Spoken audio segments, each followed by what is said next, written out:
Olá pessoal, tudo bem com vocês? Legal ter vocês aqui de volta, né? Hoje eu vou fazer uma live dando continuidade à minha live anterior, né? Estou falando sobre as 7 dimensões do ABA e eu falei um pouquinho sobre a primeira dimensão, né? E a segunda dimensão, tá?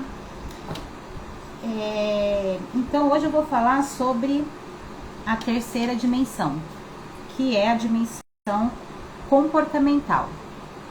E o que isso significa, né? O que essa dimensão do ABA vem trabalhar, né? Vem fazer, modificar o comportamento de uma pessoa que esteja com um comportamento inadequado. Então vamos lá, eu vou ler um trechinho para vocês entenderem. A dimensão, né, comportamental trabalha com comportamentos socialmente significativos, ou seja, que são importantes para a vida do indivíduo. Ela vem abordar linguagem, habilidade social, autonomia e etc. Significa que o foco da intervenção está em comportamentos observáveis e mensuráveis. Ou seja, tudo que se trabalha no ABA precisa ser algo que possa ser visto, ser contado, ser descrito ou registrado para que todos os profissionais, a equipe multidisciplinar, a família, que venha compreender que esse comportamento está sendo modificado através da ciência da análise do comportamento aplicada ABA, né? Então, por que isso é importante? Vamos tentar entender assim um pouquinho da importância do ABA, né? A importância do comportamento, da mudança de comportamento,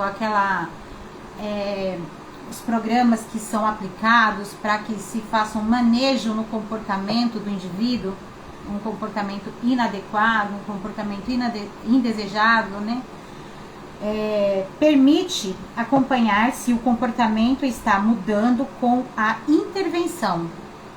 Então, esse registro, esse contato, esse registro descrito, né, que vai ser falado, vai ser explicado, vai ser anotado, vai ser muitas das vezes registrado por gravações, né, para que o coordenador possa entender se o programa que ele criou para poder mudar um determinado comportamento está sendo eficaz, está funcionando ou não.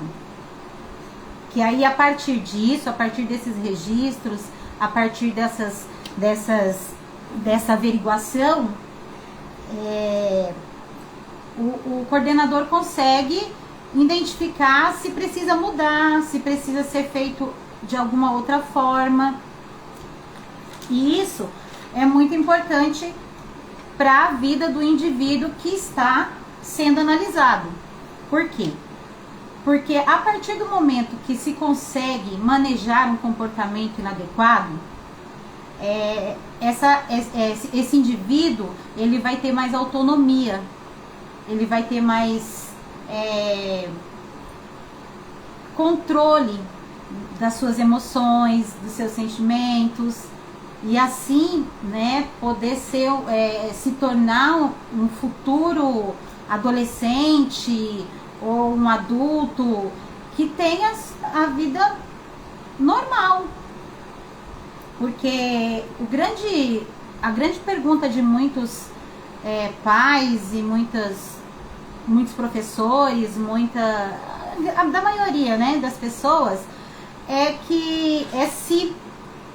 será que o meu filho vai poder ter uma vida normal? Será que um dia ele vai ter autonomia?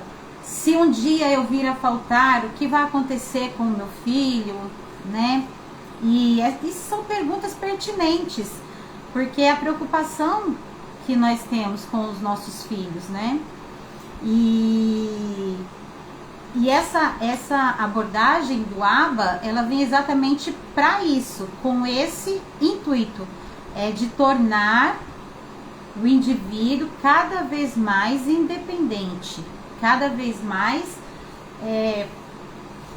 concentrado, cada vez mais que ele tenha mais autonomia naquilo que ele vai fazer, em tomar as suas próprias decisões, que não seja preciso que ele venha a precisar que a mãe, ou o pai, ou o professor, ou quem quer que seja, venha tomar as atitudes e as decisões por ele.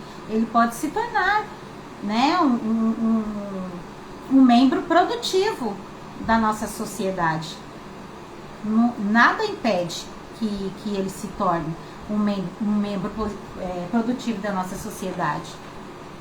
E isso é de extrema importância, pelo menos as coisas que eu venho estudando, que eu venho buscando, né, conhecimento, eu venho vendo que tem muita coisa para ser aplicada, para ser adaptada, para ser entendida, porque muita coisa ainda não é entendida, muita coisa ainda passa por despercebido. Vou dar um exemplo. Quando eu fiz o meu curso de aplicadora ABA, eu fiz um curso bem rápido, e eu passei assim por algumas coisas que eu não cheguei a prestar tanta atenção, mas hoje eu estou voltando e refazendo todo aquele processo, tudo aquilo de novo.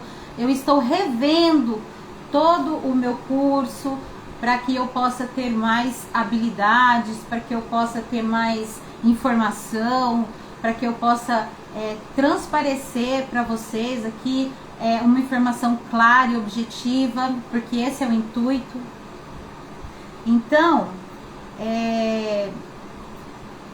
com essa aplicação sendo registrada de maneira adequada, né, nós podemos evitar suposições subjetivas. Vou dar um exemplo de uma suposição subjetiva. Meu filho, vou pegar meu filho. Então, eu vou falar assim: o Gabriel hoje tá feliz. É uma suposição subjetiva. Eu não sei como ele tá. Eu não posso sentir o que ele sente. Eu posso falar o que eu vejo e não o que ele sente. Então não dá para mim mensurar o que ele sente, entendeu? Para vocês entenderem melhor, às vezes você vai fazer força para pegar alguma coisa, ou para, sei lá, segurar uma pessoa. Você consegue, quem estiver olhando, você consegue ver a sua ação, mas não consegue mensurar a força e o que você pretende fazer com aquilo. O que você está fazendo? Qual é a sua, como eu posso explicar? Intenção. Entenderam? Para ficar mais claro, se você vai ajudar uma pessoa e a pessoa, você puxa a pessoa de repente, ou você segura, você, vou dar um exemplo mais simples aqui. Tá atravessando a rua e de repente você vê que não vai dar tempo da pessoa atravessar a rua, você puxa ela. O ato de puxar, a pessoa pode cair, pode se machucar, sim, beleza. Mas o ato de puxar foi para que ele não se machucasse, não fosse atropelado. E muitas das vezes é confundido. Por quê? Porque não se mensura a minha intenção, não dá para mensurar a intenção a intenção que eu fiz, que eu tive que eu tomei essa atitude, entendeu? Não consegue se mensurar. Garante que diferentes profissionais possam avaliar os mesmos comportamentos da mesma forma. Então, essa dimensão do comportamento, ela precisa ser realmente muito bem analisada, muito bem explicativa. O aplicador precisa sempre colocar as coisas diretas, né, as informações claras, objetivas, para que se possam todos os profissionais, como eu disse, os multidisciplinares, né, psicólogos, psiquiatras, terapeutas, fonoaudiólogos e tantos outros, e os coordenadores ABAs, e enfim, uma dimensão de pessoas que vão analisar esse comportamento da mesma forma, porque só a partir daí é que eles vão poder tirar a certeza de que a aplicação do programa criado para aquele indivíduo está realmente surtindo efeito, então está sendo eficaz, que é uma das dimensões também do ABA. Vou dar alguns exemplos práticos, né, aqui sobre esse conteúdo. Algo que não é comportamental, algo que não seja comportamental. Vou colocar meu filho de novo. Gabriel está mais interessado nas atividades. Eu estou lá na sala de aula e Gabriel está mais interessado pelas atividades. Não sei se ele está realmente interessado pelas atividades, ou se ele está fazendo aquilo porque ele está sendo direcionado a fazer, né? Então não dá para mensurar se ele está ou não interessado. Correto seria dizer: Gabriel respondeu a 10, 15 perguntas durante a atividade em grupo. Antes respondia no mínimo 3, no máximo 3. Então, aqui há uma certeza de mudança de comportamento. Por quê? Porque no começo, antes da aplicação, antes da intervenção, o Gabriel só respondia 3 perguntas e era o máximo que ele conseguia. Mas hoje, após um tempo que ele já está sendo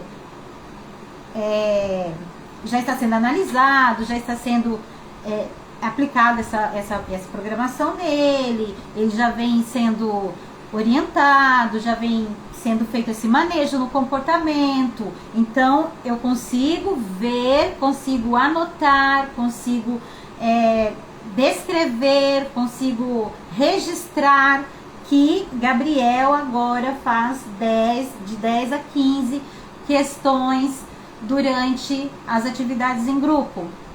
Então, para ficar um pouquinho mais claro, Gabriel se comporta melhor agora. Eu estou usando meu filho porque eu posso falar do meu filho, né? Gabriel, ele se comporta melhor agora. Não sei como ele se comportava antes, não sei qual era o comportamento dele, né? Eu tô dando um exemplo como se eu tivesse chego agora e tivesse sendo a mediadora ali, a aplicadora, né, dessa análise do comportamento, tá? Desse sistema. Então, o correto seria o quê? Gabriel permaneceu sentado durante 20 minutos, sem levantar e gritar. Então era algo que ele fazia antes, ele tinha o hábito de levantar de seu lugar, andar pela sala, correr pela sala, gritar, incomodar os coleguinhas, bater. Muitas das vezes tem crianças que e chegam a bater, né? E hoje, depois das intervenções, depois de algum tempo sendo aplicada essa intervenção, o Gabriel mudou de comportamento. Já se consegue registrar que Gabriel passou 20 minutos sentado, sem se levantar e sem gritar. Então, há uma mudança no comportamento do Gabriel. Isso é que é real. De fato, está acontecendo uma mudança no comportamento desse indivíduo. Então, é através disso que se consegue mensurar essas questões. Bom, como isso é aplicado na prática? Vamos ver. Antes da intervenção, os profissionais definem um comportamento-alvo. Exemplo, fazer contato visual por pelo menos 2 segundos. Vamos pegar um bebê que não faz o comportamento visual, até mesmo, vou dar o exemplo do Gabriel novamente.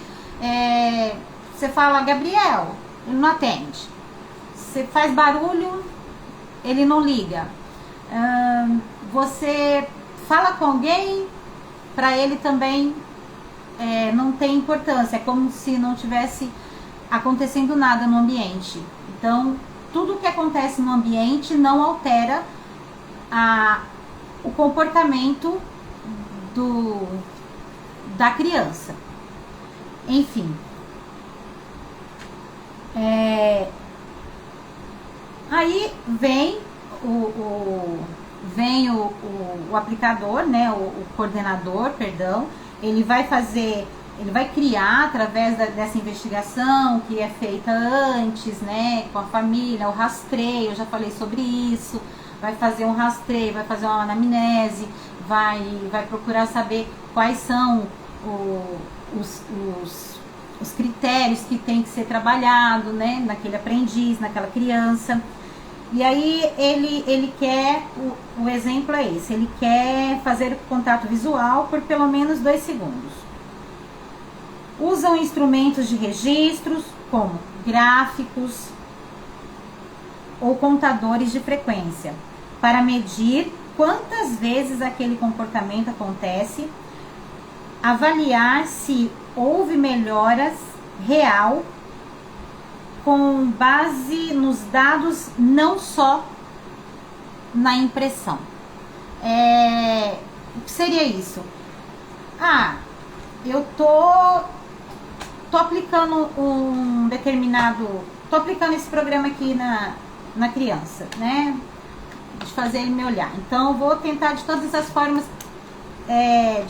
formas fazer com que ele preste atenção em mim, né? Então, vou chegar perto do Gabriel e vou falar, Gabriel, tudo bem? Gabriel não vai me olhar, o Gabriel não quer me olhar. Aí eu vou pegar um chupalho, vou pegar uma coisa assim, que vai chamar a atenção dele. Mesmo assim, não. Então, eu vou lá com o dedinho no narizinho. Oi, Gabriel, trago do nariz dele até o meu. Oi, Gabriel. E ali, quando esse contato visual acontecer, eu já estou com alguma coisa aqui, um cronômetro, qualquer coisa que seja, que eu consiga registrar o tempo que ele ficou olhando para mim. E aí, com esse cronômetro, da maneira o que eu tiver em mãos para poder analisar, para poder registrar, é muito legal. Por quê? Porque aí eu vou ter mais certeza de que está sendo feito da maneira certa, né?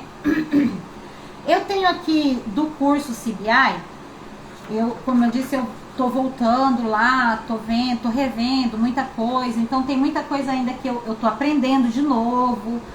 Eu fiquei um tempo sem fazer aplicação de programas, então isso me atrapalhou um pouco, me fez esquecer um pouco das coisas, mas como eu não consigo ficar muito tempo sem informação, eu gosto de estar buscando a informação, até mesmo para mim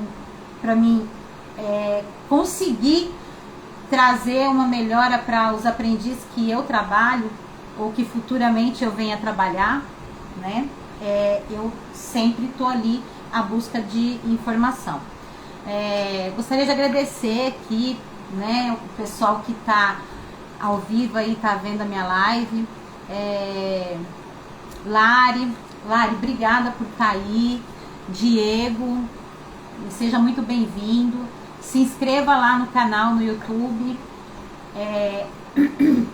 @Raquel Lopes de Paula Pagani. Se inscreva lá no meu canal, dê seu like, deixa lá um coraçãozinho, joinha, um comentário. Vocês podem fazer comentário. E obrigada, Lari, obrigada mesmo, você é demais. Amo trabalhar com seu filho, você sabe disso. É um prazer enorme poder fazer parte do crescimento dele e eu sou muito grata a você por isso, tá? Gente, para quem não sabe, a Larissa, ela é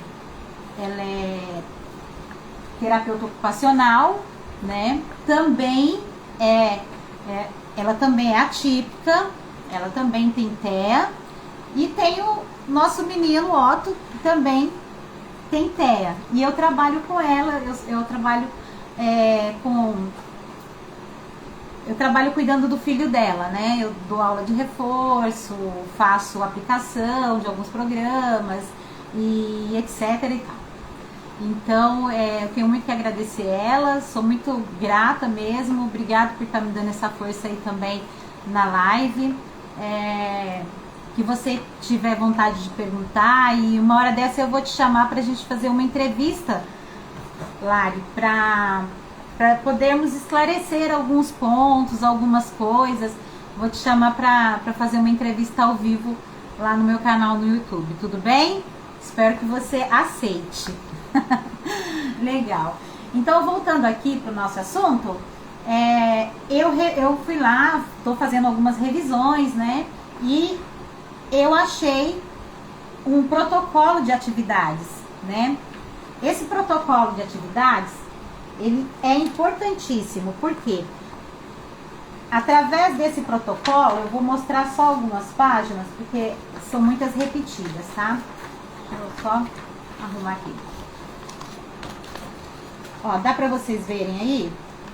Aqui, na primeira, vai ser abordado o que a criança, quais são as preferências da criança, tanto alimentares quanto objetos, como também coisas de televisão, programas que gosta de assistir, músicas que gosta de ouvir, o que ela mais gosta de fazer. Por que essa parte é importante? Porque isso aqui é o que vai fazer com que tudo aquilo que eu for aplicar na criança, todo programa que eu for aplicar na criança, eu tenho como presenteá-la, recompensá-la por ter feito certo, corretamente, com algo que ela goste, com algo que ela realmente tenha interesse. Eu fui aplicadora de um garoto, e ele adorava o Jacaré Elvis. Então, quando eu ia atendê-lo, eu levava adesivos do Jacaré Elvis, era vários adesivos do Jacaré Elvis. Então ele fazia as coisas assim, e eu ficava encantada, e eu beijava, abraçava, fazia festa com ele, porque isso é o que faz a criança querer repetir o comportamento, porque ela está sendo recompensada. Não é uma moeda de troca, é que se ele faz o comportamento corretamente, ele merece. Se eu trabalho corretamente, eu mereço receber meu salário. Se eu não trabalho direito, não mereço. Então, é basicamente isso. Então, isso aqui é muito importante para quem está aí iniciando como aplicadora, como professora, né, e queira também acompanhar seus alunos em sala de aula, né. Aqui vai ser registros cursivos, né, alguns rascunhos do que? De observação. da escola, por exemplo. O que ele mais faz na escola, o que incomoda, o que ele faz, quais os comportamentos que ele tem na escola que precisa ser modificado, que precisa ser alterado, né? Então, com esse registro, nós conseguimos também levar a informação correta até a coordenadora responsável pelo caso, para que ela venha criar um conteúdo voltado para aquele indivíduo. Por quê? Porque eu ouvi falar uma vez, em algum lugar, eu não me recordo agora, mas eu ouvi falar a seguinte frase: mas todo mundo que tem autismo tem que ser do mesmo jeito, tem que tratar do mesmo jeito, é a mesma lição, é a mesma tarefa. Isso foi em escola, né? E a pessoa falava assim, não, mas se tem que ser uma sala, não tem um jeito de colocar uma sala para colocar todos os autistas e a gente dá atividade para todos? Não tem. Isso foi uma pessoa despreparada, claro, que falou, e ela também não tem culpa, porque ela não sabe, ela não tem informação, não sabe, então não teria como ela saber. Foi até uma questão que ela tentou ajudar, porque a escola estava muito tumultuada, com muitos alunos, assim, tendo vários comportamentos inadequados, e ela não conseguia lidar mais com aquilo. E ela acabou dando essa ideia, mas lá no ato, eu não sabia também, porque até então eu não conhecia o ABA. Mas lá no ato, ela acabou falando isso e ficou por ficar, porque também não ia dar certo mesmo. Mas hoje eu entendo o porquê não ia dar certo. É porque a ciência da análise do comportamento aplicado, ela é feita individualmente. Ela é feita para cada indivíduo. É no singular, não é no plural.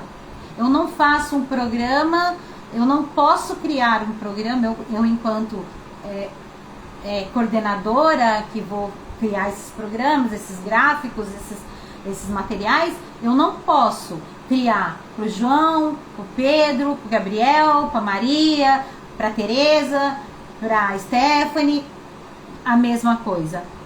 Cada um tem a sua particularidade, cada um tem a sua especificidade, cada um tem a sua essência.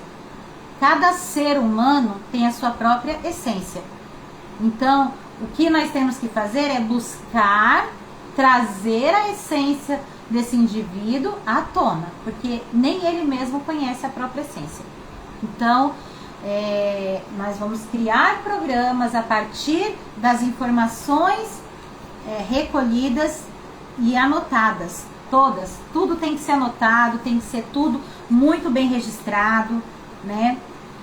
Então, essas, como eu disse aqui, são várias folhas repetidas, então eu não vou mostrar todas.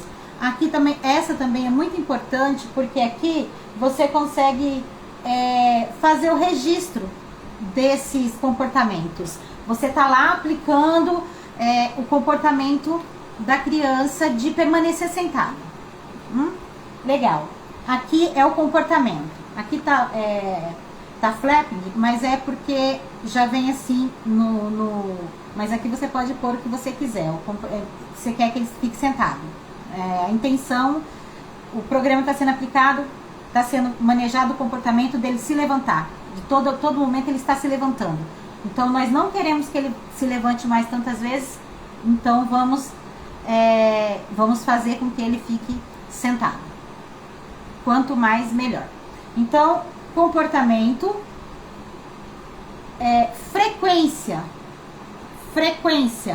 Aqui você pode colocar a frequência que ele se levanta, né? Quantas vezes ele se levantou da cadeira ali para poder andar pela sala, a frequência disso tudo.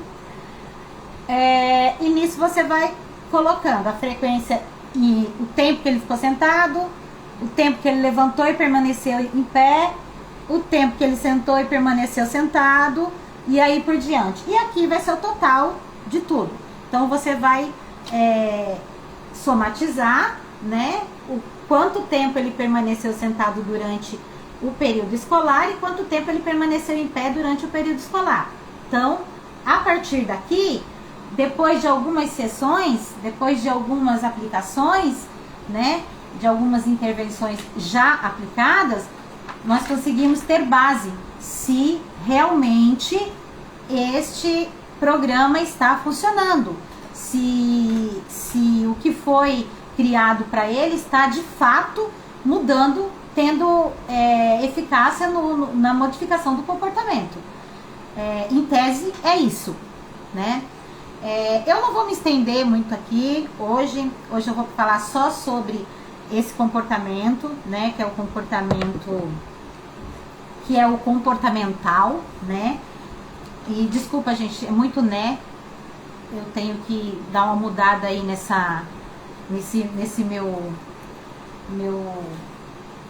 vício de linguagem, né, mais uma vez, e dizer a vocês que, assim, por hoje, eu adorei estar aqui com vocês. Obrigado, Lari, por estar aí.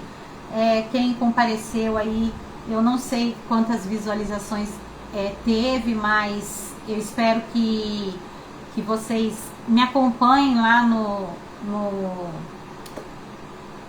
no YouTube, @Raquel Lopes de Paula Pagani. Vai lá, se inscreva no canal, curte, comenta se você gostou, se você faria algo diferente, se você tiver alguma pergunta, se você tem interesse em algum tipo de conteúdo sobre o TEA, sobre o ABA, sobre o TOD e qualquer outro assunto, qualquer outra comorbidade, tá? E isso vai fazer com que o meu canal cresça, mais conteúdo possa ser criado, mais pessoas possam ser alcançadas e assim ajudar tantas famílias que muitas das vezes não têm condições mesmo, eu digo, nem financeira e nem nenhuma outra condição de ter a informação assim clara e explicativa. Tem muita criança. Hoje eu estava vendo um material e nesse material estava fazendo a seguinte questão: por que hoje em dia tem tantas crianças, estão nascendo tantas crianças com o transtorno do espectro autista, né?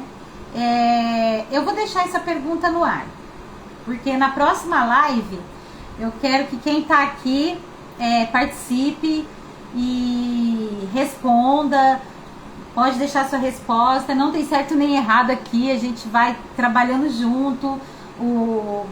Dê a sua visão do porquê hoje nós temos tantas crianças com transtorno do espectro autista, e não só crianças como adolescentes, adultos, né?